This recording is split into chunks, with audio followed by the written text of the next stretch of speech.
Ძვირფასო მეგობრებო, როგორც არაერთხელ გაფრთხილებდით, ბიძინა ივანიშვილმა პრეზიდენტ პუტინთან შეთანხმებით და მისი დავალებით აღიარა აფხაზეთის და ცხინვალის რეგიონის საბაჟო დამოუკიდებლობა, რაც მათი სუვერენიტეტის ცნობის ტოლფასია, შედეგად გახსნა სახმელეთო გზები ტვირთის გადასაადგილებლად რუსეთიდან სომხეთში, ირანში და ყველა მიმართულებით. ეს ნიშნავს ქართული სახელმწიფოს საბოლოო დე-იურე დაშლას და ეს ნიშნავს აი ამ ტერიტორიების დამოუკიდებლობას დიდი და განუსაზღვრელი ხნით.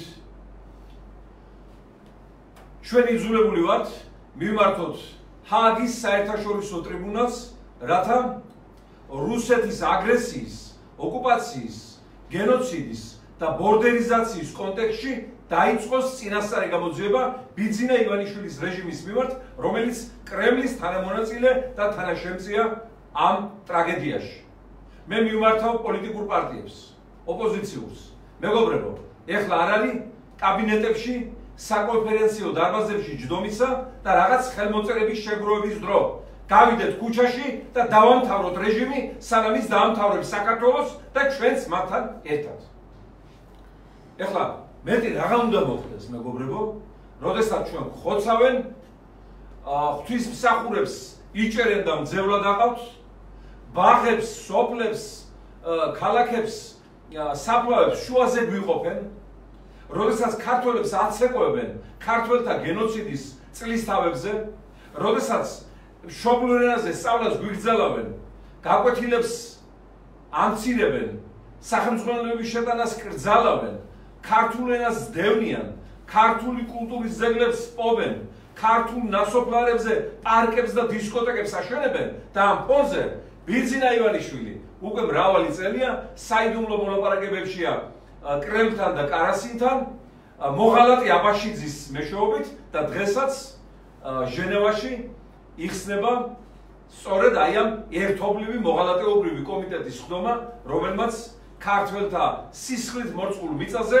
რუსული ტვირთის გადატანა უნდა საბოლოო ჯამში დაარეგულიროს სომხეთისა და ირანის მიმართულებით. სხვათა შორის იმ სომხეთის, რომელიც გაეროს ყველა გენერალური ასამბლეის ხდომაზე საქართველოს ტერიტორიული მთლიანობის წინააღმდეგ აძლევს ხმას, ქრონიკულად და მუდმივად. და სანაცვლოდ აზერბაიჯანმა უკვე 1 მარტიდან დაგვიძვირა გაზის გადასახადი, რადგან მათვისაც აი ამ გზების გახსნა არის უსერიოზულესი დარტყმა. ხელშეკრულებები გაფორმებულია მოღალატეობრივი ჩუმად საიდუმლო ვითარებაში.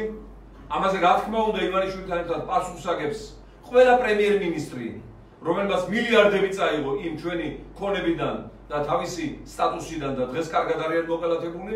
ამაზე პასუხს აგებს საგარეო საქმეთა უსახო და უზნეო მინისტრი. ამაზე პასუხს აგებს სამშობლოს გაყიდვით, მემკვიდრეობით დაკავებული აბაშიძე, ეგრეთ წოდებული დიპლომატი.